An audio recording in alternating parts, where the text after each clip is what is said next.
नमस्कार। आप सभी का एक बार फिर से स्वागत है। आप सभी को नवरात्रि के तीसरे दिन की हार्दिक शुभकामनाएं।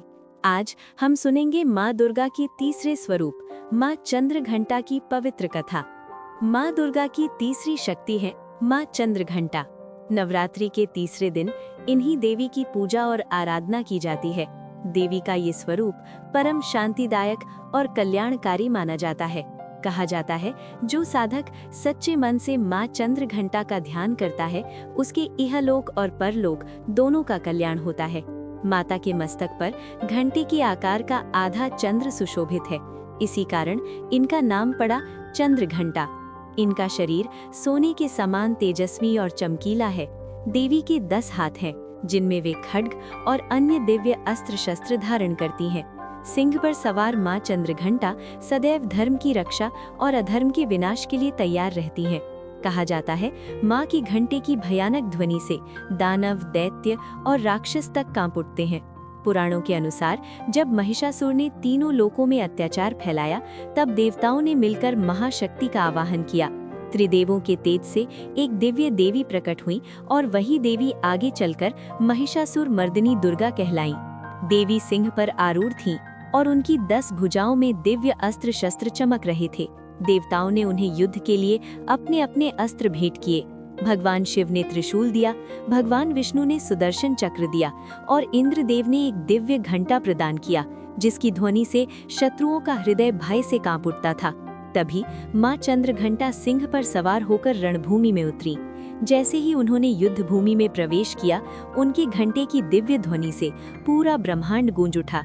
उस ध्वनि से असुरों के हृदय में भय समा गया और फिर शुरू हुआ महिषासुर और माँ चंद्रघंटा के बीच भयंकर युद्ध। माँ ने अपनी शंख, धनुष, तलवार, गदा और त्रिशूल से असंख्य असुरों का संहार कर दिया और अंततः महिषासुर का भी वध कर दिया। इस प्रकार तीनों लोकों को उसके अत्याचार से मुक्ति मिल गई। ये कथा हमें सिखाती है, चाहे अधर्म कितना भी शक्तिशाली क्यों न हो, धर्म और शक्ति से युक्त माता अंततः उसका विनाश कर देती हैं। पौराणिक मान्यताओं के अनुसार जो लोग भय, शत्रु या नकारात्मक शक्तियों से परेशान रहते हैं, उनके लिए माँ चंद्रघंटा की आराधना अत्यंत कल्याणकारी मानी जाती है।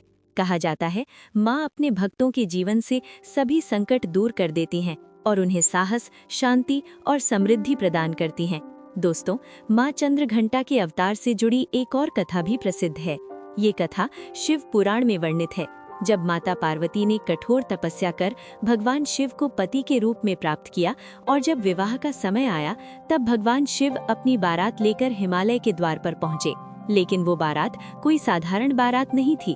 शिवजी के शरीर पर भस्म लगी हुई थी, गले में सांपों की माला थी, जटाओं से गंगा बह रही थी और उनके साथ थे भूत, प्रेत, पिशाच और विचित्र स्वरूप वाले गण। ये दृश्य देखकर राजा हिमालय और माता मैना भयभीत हो गए।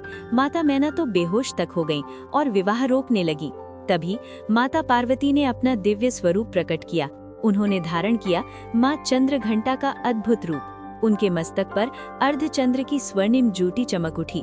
उनका शरीर स्वर्ण के समान तेजस्वी हो गया और उनकी 10 भुजाओं में दिव्य शस्त्र प्रकट हो गए।